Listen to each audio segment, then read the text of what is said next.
जय हिंद दोस्तों। आज हम पढ़ाने वाले हैं बायोलॉजी का लेसन 1 जैव प्रक्रम का भाग मानव पाचन तंत्र। तो इससे पढ़ने से पहले हम जानेंगे कि मानव पाचन तंत्र होता क्या है। तो पाचन का मतलब होता है कि हम कोई भी चावल, दाल, रोटी, कोई भी खाद्य पदार्थ खाते हैं तो पहले वह बड़ा अणु होता है।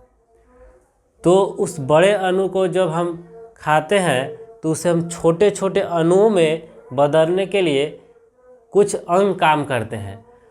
तो खाद्य पदार्थ के बड़े अणुओं को छोटे छोटे अणुओं में बदलना पाचन कहलाता है।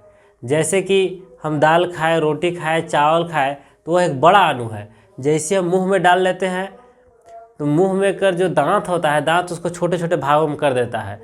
फिर उसके द्वारा फिर अमाशय में चला जाता है तो अमाशय में और छोटा हो जाता है। उसके बाद छोटी आंत में चला जाता है, उससे और पाचन हो जाता है। तो कोई भी पदार्थ के बड़े अणुओं को छोटे छोटे अणुओं में बदलना पाचन कहलाता है। और तंत्र की बात करें तो अगर हम तंत्र की बात करें तो बड़े अणुओं को छोटे छोटे अणुओं में बदलने के लिए जो सहायक अंग होते हैं उसे पाचन तंत्र कहते हैं। मतलब कि बड़े अणुओं को छोटे छोटे अणुओं में बदलना पाचन, और पाचन में भाग लेने वाले अंग को पाचन तंत्र कहते हैं। जैसे हम लिखे हैं, भोजन में उपस्थित जटिल पोषक पदार्थ के बड़े अणुओं को छोटे छोटे अणुओं में बदलना पाचन कहलाता है। अर्थात हम चावल खाएं, रोटी खाएं, दाल खाते हैं, सब्जी खाते हैं तो एक बड़ा अणु होता है। तो बड़ा अणु को हम दांत द्वारा छोटे छोटे अणु में बदल देते हैं तो वही कहलाता है पाचन। एवं पाचन क्रिया में भाग लेने वाले अंग पाचन तंत्र कहलाते हैं। मतलब कि मुंह में डाले तो मुंह में हमारा दांत छोटे छोटे कर दिया, कुछ लार ग्रंथियाँ छोटे छोटे भागों में कर दिए, पचाने में सहायक हुआ। तो भोजन को पाचन में जो सहायक अंग होते हैं उसी को, या फिर भोजन को पचाने में जो अंग भाग लेते हैं उसी का समूह कहलाता है पाचन तंत्र। तो पाचन तंत्र को दो भागों में बांटा गया है। मतलब कि पाचन तंत्र दो भागों का समूह होता है, आहार नाल और पाचक ग्रंथि। तो आहार नाल क्या होता है? आहार नाल की जो लंबाई होती है 8 से 10 मीटर तक की होती है। मतलब कि लगभग 32 फीट होती है। तो आहार नाल किसे कहते हैं? तो मुख गुहा से शुरू होकर मल द्वार तक जो फैली हुई रचना होती है, फैली हुई अंग होती है, उसे कहते हैं आहार नाल। जैसे मुख गुहा, ग्रसनी, ग्रासनली, अमाशय, छोटी आंत, बड़ी आंत, मल द्वार। मतलब कि मुख गुहा से शुरू होकर मल द्वार तक जो फैली हुई रचना होती है, या फिर मुख गुहा से शुरू होकर मल द्वार तक जो रचना होती, मुख गुहा से शुरू होकर मल द्वार तक फैली हुई जो अंग होती है, मुख गुहा से शुरू होकर मल द्वार तक फैली हुई जो अंग होती है उसे कहते हैं आहार नाल। जैसे कि चित्र में यहाँ देखिए, यहाँ पर मुख गुहा है जिसे भोजन को अंदर ले जाते हैं। यह ग्रसनी है जो मुख गुहा के पीछे होता है। ग्रसनी से भोजन जिस नली में जाता है ग्रासनली कहलाता है। ग्रासनली से भोजन जहाँ जाता है अमाशय कहलाता है। अमाशय से छोटी आंत, छोटी आंत से फिर यहाँ है बड़ी आंत, बड़ी आंत से मल द्वार। मतलब कि मुख गुहा से शुरू होकर मल द्वार तक फैली हुई जो रचना होती है उसे आहार नाल कहते हैं। हम अब चलेंगे पाचक ग्रंथि के बारे में। तो भोजन को पचाने के लिए समय समय पर कुछ रस का स्राव होते रहता है जिसे पाचक रस या पाचक ग्रंथि कहते हैं, जो भोजन को पचाने में मदद करता है। जगह जगह पर ये ग्रंथि लगे रहते हैं जो भोजन को पचाने में मदद करता है। जैसे पाचक ग्रंथि निम्नलिखित होते हैं: लार ग्रंथि, जठर ग्रंथि, पित्ताशय, अग्न्याशय, आंत ग्रंथियाँ। लार ग्रंथि मुंह में पाया जाता है, जठर ग्रंथि अमाशय में पाया जाता है, पित्ताशय यकृत में पाया जाता है जिससे पित्त रस का स्राव होता है, अग्न्याशय अमाशय के नीचे पाया जाता है, यह आपका अग्न्याशय। आंतग्रंथिया, ये आपका छोटी आंत में पाया जाता है आंतग्रंथिया। तो सबसे पहले हम आहार नाल के विभिन्न भागों के बारे में चर्चा करेंगे, तब फिर पाचक ग्रंथि के विभिन्न भागों के बारे में हम चर्चा करेंगे। तो सबसे पहले आहार नाल का पहला भाग है मुख गुहा के बारे में हम चलेंगे, तब फिर पाचक ग्रंथि का, मतलब कि एक एक करके पूरी सवाल के हम बारे में चर्चा करेंगे। पहले हम मुख गुहा के बारे में चलेंगे। चलिए अब हम चलते हैं आहार नाल का प्रथम भाग मुख गुहा के बारे में। मतलब कि मुख गुहा से मल द्वार तक जो फैली रचना होती है उसको आहार नाल कहते हैं। तो आहार नाल का प्रथम भाग है मुख गुहा। तो आहार नाल का प्रथम भाग को मुख गुहा कहते हैं, जो भोजन को अंत ग्रहण का कार्य करता है, मतलब कि भोजन को अंदर ले जाने का कार्य करता है। तो मुख गुहा में दो चीज स्थित होते हैं, दांत और जीभ। तो दांत का क्या काम होता है, तो देखिए, तो मनुष्य में कुल 32 दांत होते हैं, 16 ऊपर और 16 नीचे दांत होते हैं। मतलब कि 16 ऊपरी जबड़ा में और 16 निचली जबड़ा में। लेकिन जब बच्चा 12 या 13 वर्ष का होता है तो उस समय बच्चा का जो दांत होता है दूध का दांत कहलाता है, जो लगभग 20 होते हैं।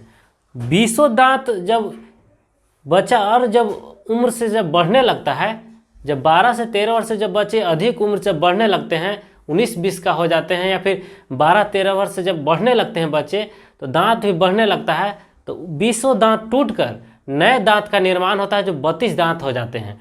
तो 12 से 13 वर्ष के बच्चों में कुल 12 से 13 वर्ष के बच्चे का दांत दूध का दांत कहलाता है, जो कि 20 होते हैं, जो टूटकर फिर नए दांत का निर्माण जो 32 हो जाते हैं। तो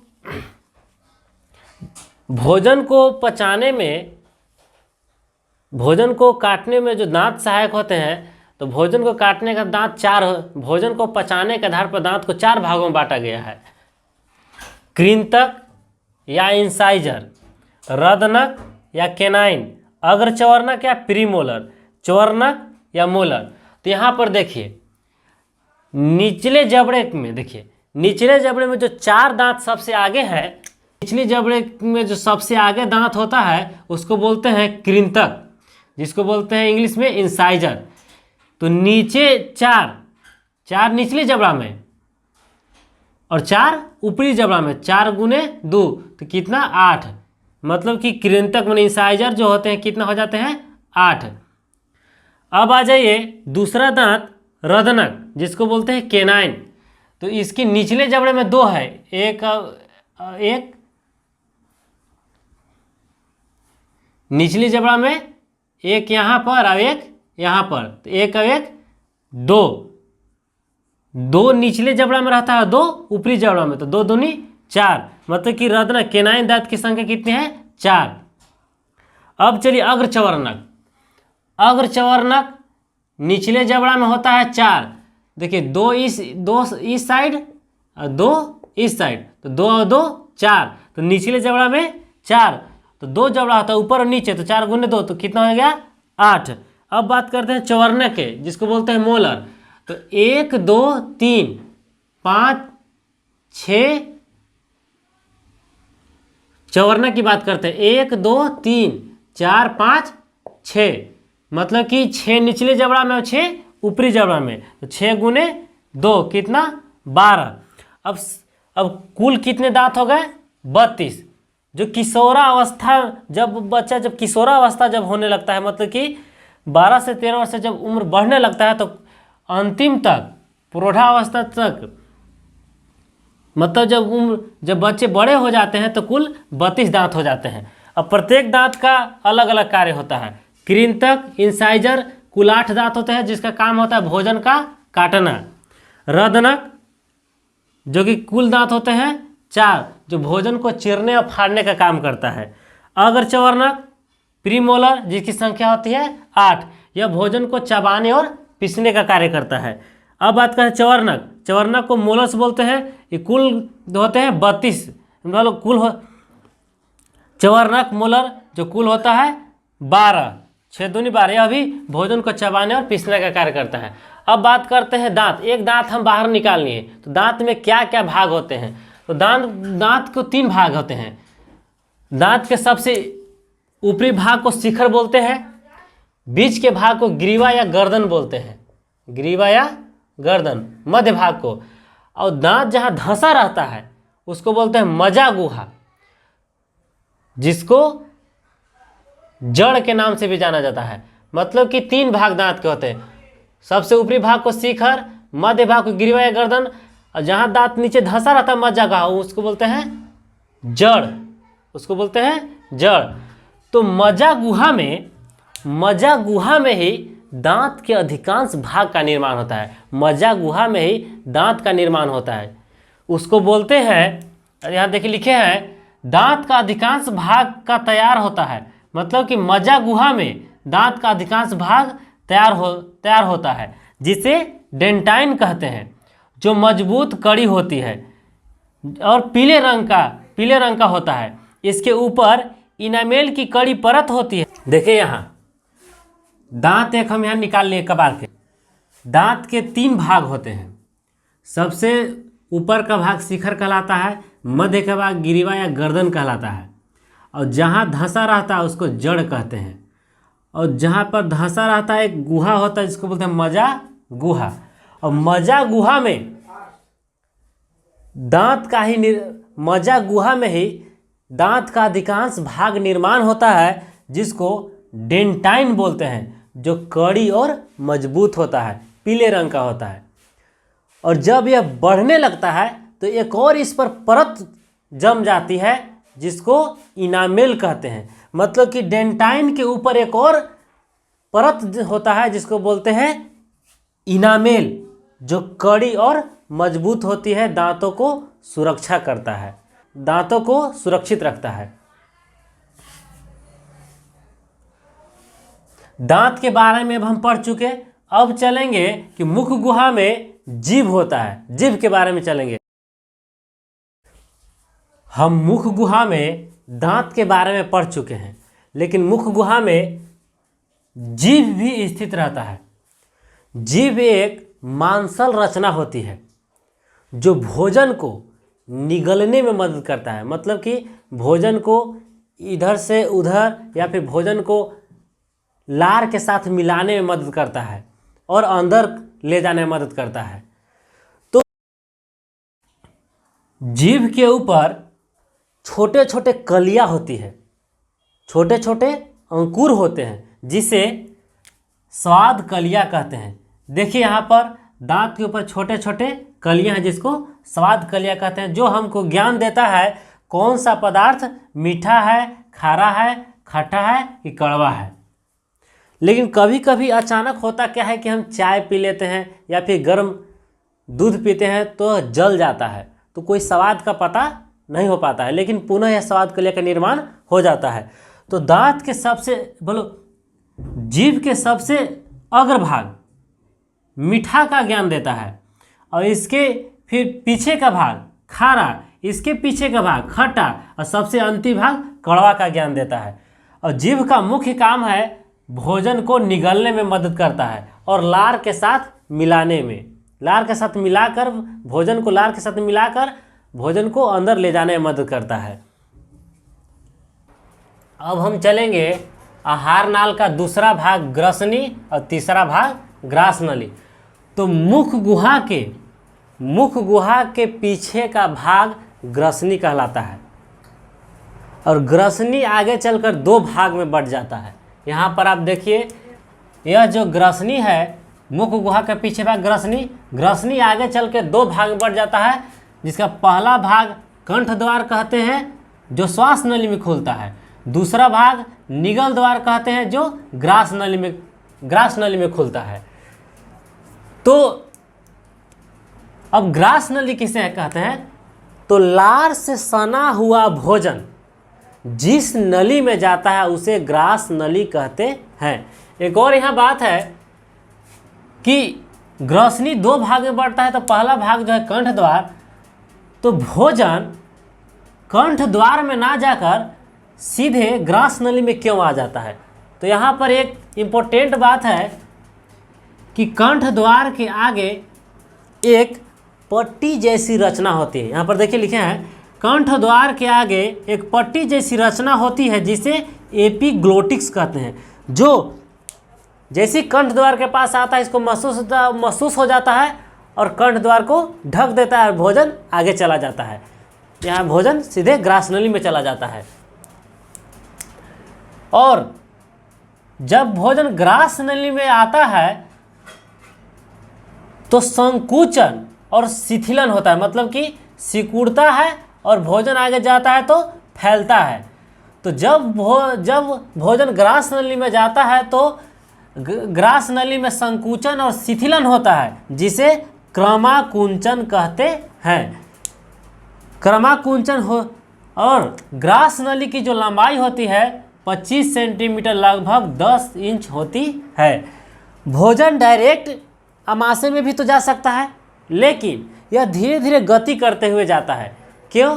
कि अगर मान लीजिए कहीं गाड़ी से जा रहे हैं, कहीं छत पर बैठे हुए हैं, तो एक बैग अगर कहीं पर कूदेंगे या फिर ट्रेन से जा रहे हैं बैग हम कूद जाएंगे तो हमको चोट लग सकता है। तो धीरे धीरे अगर गाड़ी रुकेगा, हम कूदेंगे तो हमको चोट नहीं लगेगा। तो उसी प्रकार अगर ग्रास नली में सीधे अगर भोजन आ रहा है तो धीरे धीरे गति करता रहा, धीरे धीरे गति करते हुए आता है और आमाशय में जाकर गिर जाता है, जो कि आमाशय का कोई क्षति होता नहीं है।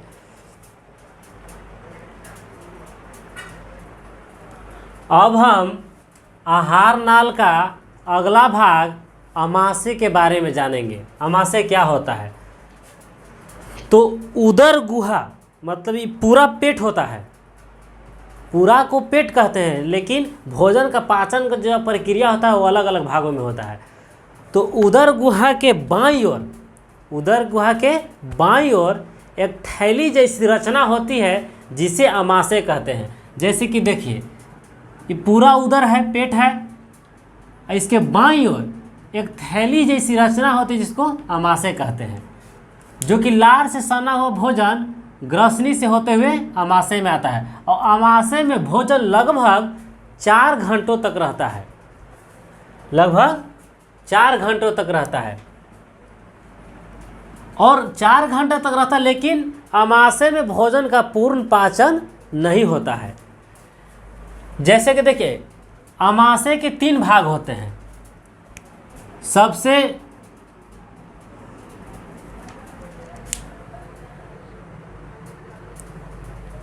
आमाशय के 3 भाग होते हैं। अग्रभाग कार्डियक कहलाता है, जिसमें एसीएल अम्ल का निर्माण होता है। और मध्य का भाग फुंडिक भाग कहलाता है। और सबसे पीछे का जो भाग होता है पाइलोरिक भाग कहलाता है। तो कार्डियक वाले भाग में जब यहाँ भोजन आता है तो यहाँ पर कार्डियक वाले भाग में एसीएल अम्ल का निर्माण होता है। यह क्या करता है कि भोजन में जो कीटाणु होते हैं, जो लार से सना हुआ जो भोजन, तो उसमें लार द्वारा जो कीटाणु कुछ मर गए थे, लेकिन जो कीटाणु लार से सना हुआ भोजन में जो कीटाणु बच गए थे उसे एसीएल अम्ल मार देता है। मतलब कि भोजन में जो कीटाणु होते हैं एसीएल अम्ल क्या करता है, मार देता है और भोजन को पचाने में मदद करता है। और बीच का भाग फुंडिक भाग कहलाता है। यह क्या करता है कि जब भोजन आगे चला जाता है तो भोजन जब आमाशय से आगे चला जाता है तो खाली हो जाता है पेट, तो हमको भूख का एहसास कराता है। तो इसमें एक प्रवर्ध निकले रहते हैं जिससे कांटे जैसी संरचना होती है। यह भोजन को रोक के रखने में मदद करता है। और यहाँ से भोजन जब आगे जाता है तो पाइलोरिक भाग में मतलब कि भोजन जब आमाशय में रहता है तो कार्डियक से एसीएल अम्ल निकलता है, जो कीटाणु को मारता है, भोजन को पचाने में मदद करता है। और फुंडिक भाग भोजन को रोक कर रखने में मदद करता है। और पाइलोरिक भाग से बोलो पाइलोरिक भाग में जठर ग्रंथि होता है, पाइलोरिक भाग में जठर ग्रंथि होता है जिससे जठर रस का स्राव होता है। और जठर रस से दो एंजाइम निकलते हैं, जठर रस से दो एंजाइम निकलते हैं। एक एंजाइम रेनिन होता है और दूसरा होता है पेप्सिन। रेनिन क्या करता है, दूध को दही बनाने में मदद करता है, और पेप्सिन एंजाइम जो है प्रोटीन को पेप्टोन में बदल देता है। अब यहाँ देखेंगे कि इसमें अधिक मात्रा में तो HCl अम्ल का निर्माण होता है।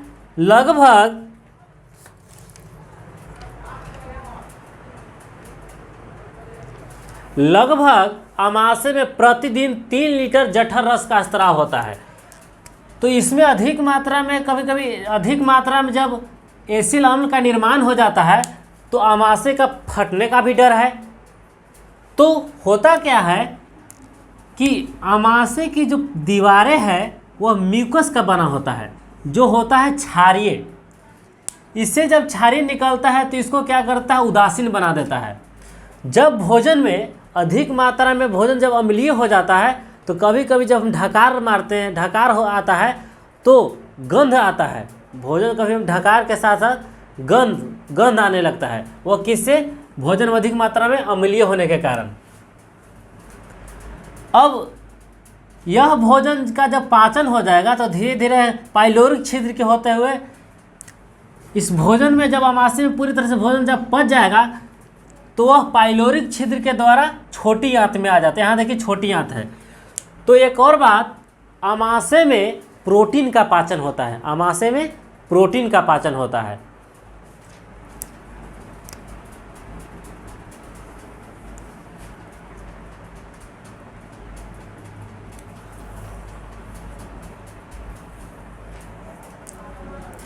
हाँ, कभी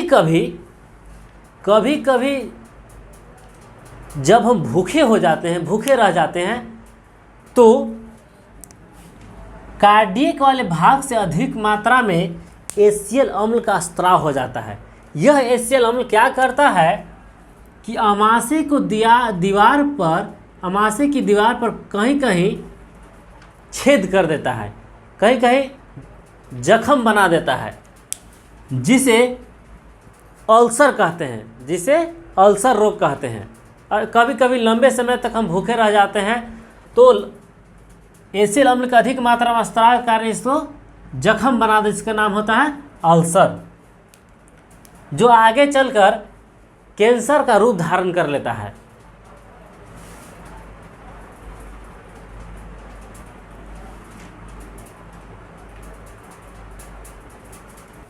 अब हम चलेंगे आहार नाल का अगला भाग, छोटी आंत, स्मॉल इंटेस्टाइन।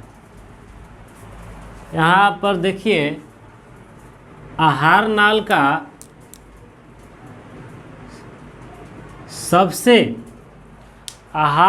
का सबसे लंबा वाला भाग छोटी आंत कहलाता है। नाम इसका छोटी है लेकिन है सबसे लंबा। लगभग यह 6 सेंटीमीटर लंबा है और 2.5 सेंटीमीटर चौड़ा होता है। यहाँ पर देखिए, ये आपका छोटी आंत है। जब अमाशय से भोजन, 4 घंटा बाद अमाशय से भोजन जब यहाँ से निकलता है तो छोटी आंत में आ जाता है भोजन। जब छोटी आंत में देखिए भोजन आ जाता है तो छोटी आंत में भोजन का पूर्ण पाचन होता है। तो छोटी आंत में कार्बोहाइड्रेट का भी पाचन हो जाता है, प्रोटीन का भी पाचन हो जाता है और वसा का भी पाचन हो जाता है। लेकिन मुंह में लार द्वारा केवल कार्बोहाइड्रेट का पाचन होता है, मतलब कि स्टार्च का पाचन होता है टाइलिन के द्वारा। और अमाशय में प्रोटीन का पाचन होता है HCl अम्ल के द्वारा। और HCl अम्ल द्वारा कीटाणु का भी, HCl अम्ल प्रोटीन का भी पाचन कर देता है, कीटाणु को भी मार डालता है, जो पीछे हम बताए हैं। और बच गया वसा। तो तीनों चीज़, मतलब कि जब भोजन यहाँ से यहाँ तक आता है तो मुंह में कार्बोहाइड्रेट का पाचन हो जाता है, अमाशय में प्रोटीन का पाचन हो जाता है, और यहाँ अमाशय के बाद जब भोजन छोटी आंत में आता है तो पूर्ण रूप से पाचन हो जाता है। मतलब कि अमाशय में पूर्ण रूप से भोजन का पाचन नहीं हो पाता है, और न ही पूर्ण रूप से प्रोटीन का पाचन हो जाता है, और न ही कार्बोहाइड्रेट का पाचन होता है। पूर्ण रूप से पाचन होता है तो छोटी आंत में होता है। पूर्ण रूप से पूर्ण पाचन छोटी आंत में होता है। छोटी आंत के 3 भाग होते हैं। छोटी आंत के 3 भाग होते हैं। अमाशय से जो पहला भाग जुड़ा होता है, अग्रभाग, जिसको ग्रहणी कहते हैं, जो अमाशय के पाइलोरिक छिद्र के द्वारा छोटी आंत में भोजन ग्रहणी के द्वारा छोटी आंत में आता है। पाइलोरिक छिद्र के द्वारा भोजन ग्रहणी में आता है। मतलब कि छोटी आंत का अग्रभाग ग्रहणी और मध्य भाग जेजुनम कहलाता है, और सबसे अंतिम भाग इलियम कहलाता है। सबसे अंतिम भाग इलियम कहलाता है। जब भोजन छोटी आंत पहुंचता है तो पूर्ण पाचन हो जाता है। और छोटी आंत के पास, यहाँ पर देखिए, छोटी आंत जब यहाँ से निकला तो मतलब कि अमाशय के ठीक नीचे एक अग्नाशय ग्रंथि होता है।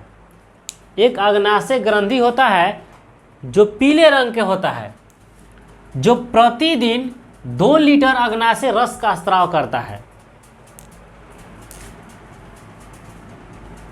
यह भोजन को पचाने में क्या करता है? मदद करता है। यह भोजन को पचाने में क्या करता है? मदद करता है। और एक और, मानव शरीर का सबसे बड़ी ग्रंथि यकृत होता है, लीवर। यहाँ पर देखिए, मानव शरीर का सबसे बड़ी ग्रंथि है यकृत, लीवर। इसमें पित्ताशय होता है। इसके पास एक पित्ताशय होता है जिसमें पित्त रस होता है। यह क्षारीय होता है। मतलब कि अमाशय से जो भोजन आता है वो अम्लीय होता है। कैसा होता है? अम्लीय। तो उसको क्षारीय बनाने के लिए, उसको पूर्ण पाचन के लिए अग्न्याशय रस निकलता है और यकृत से पित्त रस का स्राव होता है। लेकिन उस रस को निकलने में 2 हार्मोन मदद करते हैं। कोलेसिस्टोकिनिन हार्मोन क्या करता है कि यकृत से, मतलब पित्ताशय से पित्त रस निकालने के लिए उत्तेजित करता है। और सिक्रेटिन हार्मोन क्या करता है कि अग्नाशय से अग्नाशय रस निकालने में सहायक करता है। मतलब कि अग्नाशय से अग्नाशय रस निकालने के लिए सिक्रेटिन हार्मोन उत्तेजित करता है।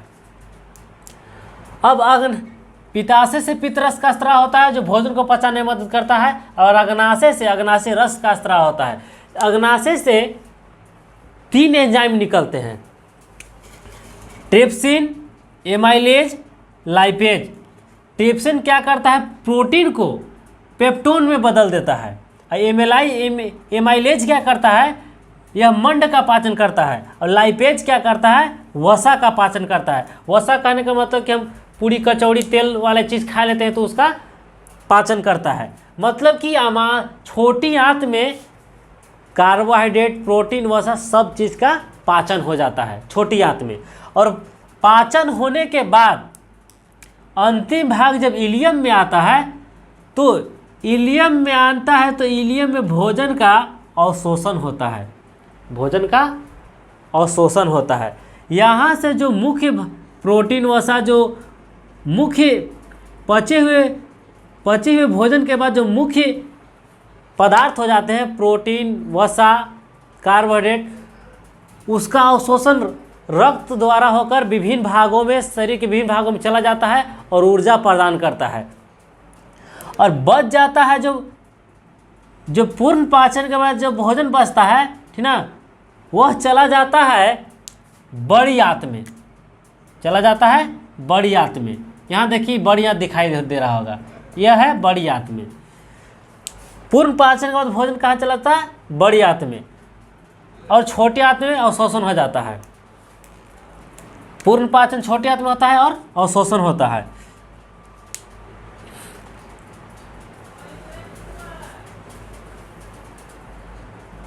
और यकृत का जो भार होता है लगभग 1.5 kg होता है।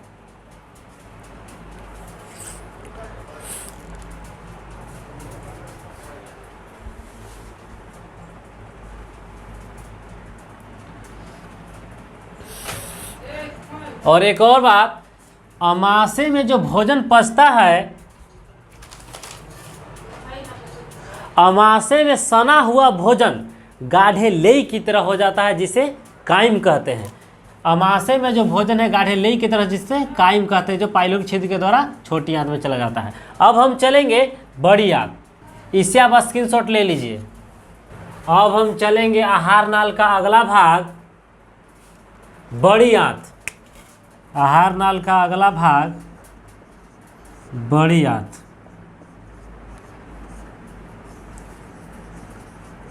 Large intestine. बड़ी आंत होता क्या है? तो छोटी आंत के पचा हुआ भोजन, अर्थात पूर्ण रूप से पचा हुआ भोजन और अनपचा जो भोजन होता है, जिस भाग में जाता है वह भाग बड़ी आंत कहलाता है। वह बड़ी आंत इसलिए कहलाता है क्योंकि वह मोटा होता है, इसलिए वह बड़ी आंत कहलाता है। लेकिन छोटी आंत से वह छोटी होता है। बड़ी आंत की लंबाई लगभग 1.5 मीटर अर्थात लगभग 5 फीट होता है। बड़ी आंत में छोटी आंत के अंतिम हिस्से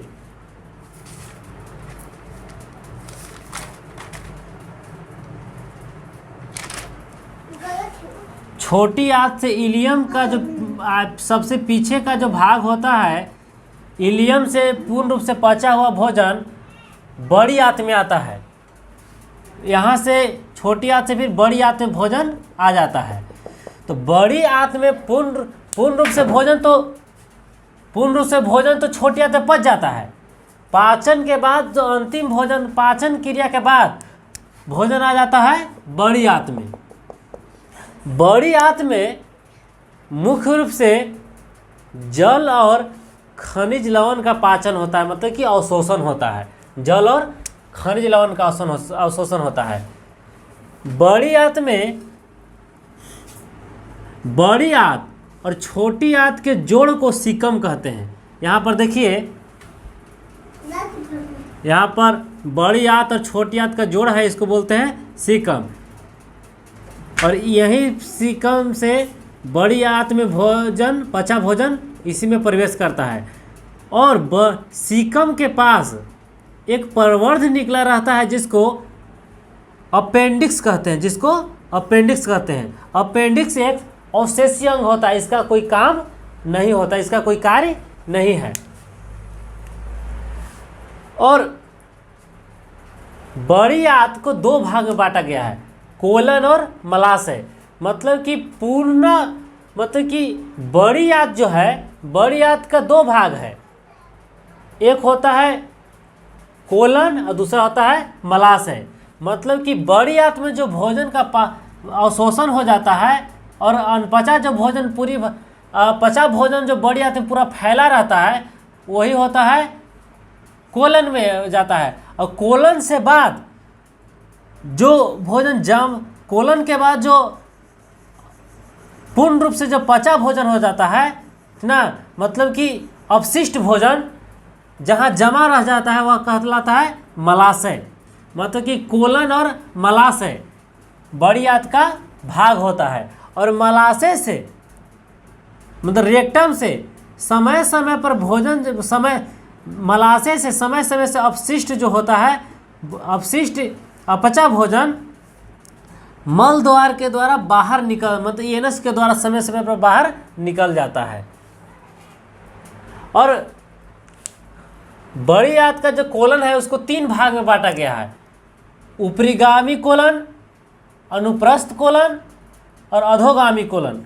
मतलब कि ऊपर की ओर गया तो ऊपरीगामी कोलन, फिर ऊपर से इधर आ गया अनुप्रस्थ कोलन, फिर नीचे आ गया अधोगामी कोलन।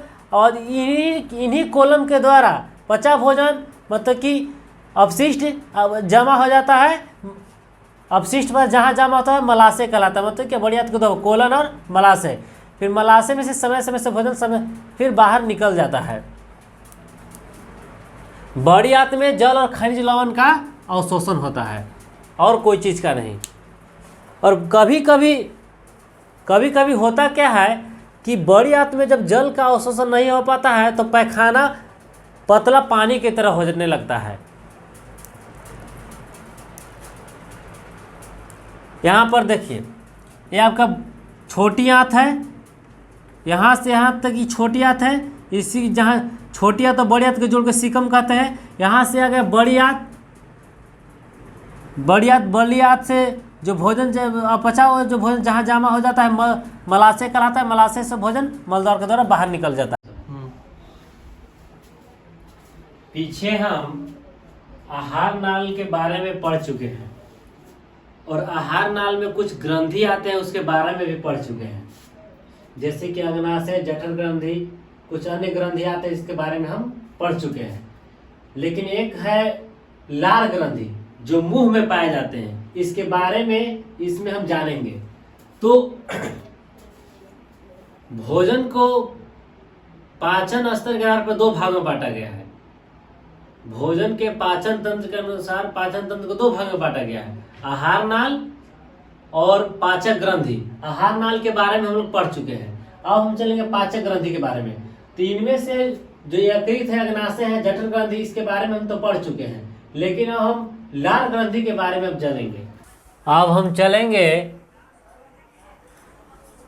मुख गुहा में 3 जोड़ी लार ग्रंथियां पाई जाती है। 3 जोड़ी मतलब कि 6, जो भोजन को पचाने में मदद करता है। पैरोटिड ग्रंथि, सबमैंडिबुलर ग्रंथि, सबलिंगुअल ग्रंथि। इन ग्रंथियों से निम्न पाचक एंजाइम निकलते हैं। कौन कौन? लाइसोजाइम। मतलब कि इन्हीं ग्रंथियों से एक एंजाइम निकलता है लाइसोजाइम, जो कीटाणु को मारता है। दूसरा है टायलिन।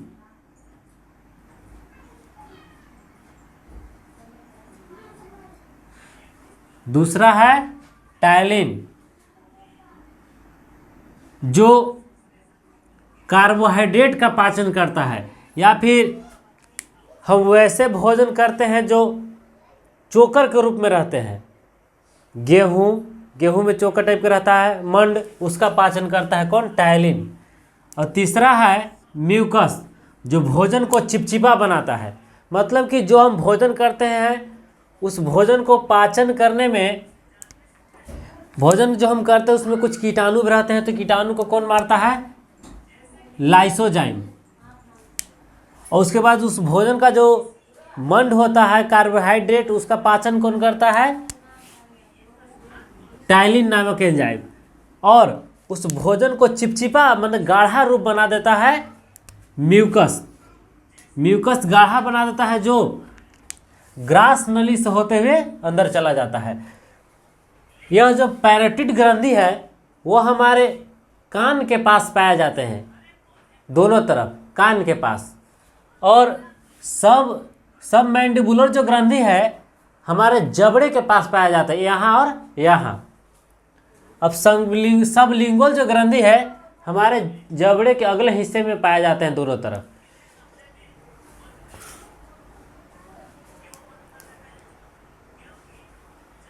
अब क्या,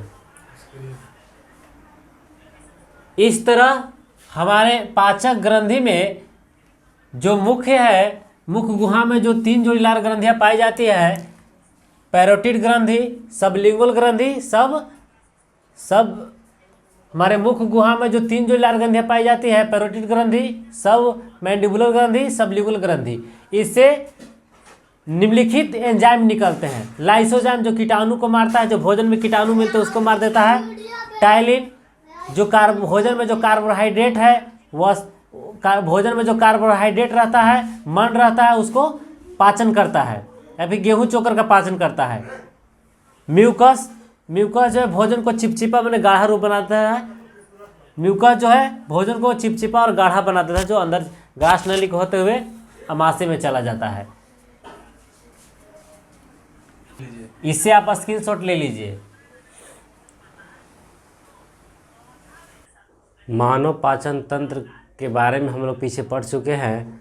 मानव पाचन तंत्र को 2 भागों में बांटा गया है, आहार नाल और पाचक ग्रंथियाँ। आहार नाल के विभिन्न भागों के बारे जान चुके हैं कि मुख्य गुहा से शुरू होकर मल द्वार तक फैली जो रचना होती है उसे आहार नाल कहते हैं। मुख्य गुहा का मतलब कि जो भोजन आहार नाल का प्रथम भाग जो होता है उसको कहते हैं मुख्य गुहा। अब होता है आहार नाल का दूसरा होता है ग्रसनी, मतलब कि मुख्य गुहा के पीछे का भाग ग्रसनी। उसके बाद ग्रसनी में 2 छिद्र होते हैं, कंठ द्वार और निगल द्वार। कंठ द्वार के द्वारा हवा अंदर जाता है और निगल द्वार के द्वारा भोजन अंदर जाता है। जो ग्रसनी से होते हुए भोजन जिस नली में जाता है उसको ग्रास नली कहते हैं। उसके बाद हम लोग पढ़े अमाशय, मतलब कि लार से सना हुआ भोजन ग्रास नली से होते हुए जहाँ पर गिरता है उसको बोलते हैं अमाशय। अमाशय में भोजन लगभग 2 से 4 घंटों तक रहता है। अमाशय से भोजन जाता है छोटी आंत में, छोटी आंत से फिर जाता है बड़ी आंत में, अब बड़ी आंत से फिर मलाशय में, मलाशय से मल द्वार के द्वारा भोजन भोजन जब इसमें आता है अमाशय में तो पूर्ण रूप से पचता नहीं है। पूर्ण रूप से भोजन पचता है छोटी आंत में। तो जब पूर्ण रूप से भोजन छोटी आंत में पच जाता है तो उसके बाद चला जाता है बड़ी आंत में। बड़ी आंत में फिर अपचा भोजन मल द्वार के द्वारा फिर बाहर निकल जाता है। इसके बाद हम लोग पढ़े हैं कि भोजन को पचाने में पाचक ग्रंथि का सहायक होता है। जो पाचक ग्रंथि निम्न होते हैं, जो समय समय पर पाचक रस का स्राव करते रहते हैं, जैसे कि यकृत से पित्ताशय रस का निर्माण होता है। यकृत में पित्ताशय होता है, पित्ताशय से पित्त का निर्माण होता है, जो भोजन को अम्लीय को क्षारीय बना देता है। और एक होता है अग्न्याशय, अग्न्याशय से अग्नाशयी रस निकलता है, जो भोजन को पूर्ण रूप से पाचन में मदद कर देता है। इससे 3 एंजाइम निकलते हैं जो कि पीछे हम बता चुके हैं। इस प्रकार छोटी आंत में भोजन का पूर्ण रूप से पाचन हो जाता है और पाचन के बाद अवशोषण हो जाता है और अवशोषण के बाद विभिन्न भागों में चला जाता है। तो मनुष्य में पाचन की प्रक्रिया निम्न चरण से पूर्ण होती है। पहला अंतर्ग्रहण, मतलब कि मनुष्य पहले भोजन का अंतर्ग्रहण करता है, मतलब कि भोजन को अंदर ले जाता है। किसके द्वारा? मुख द्वारा।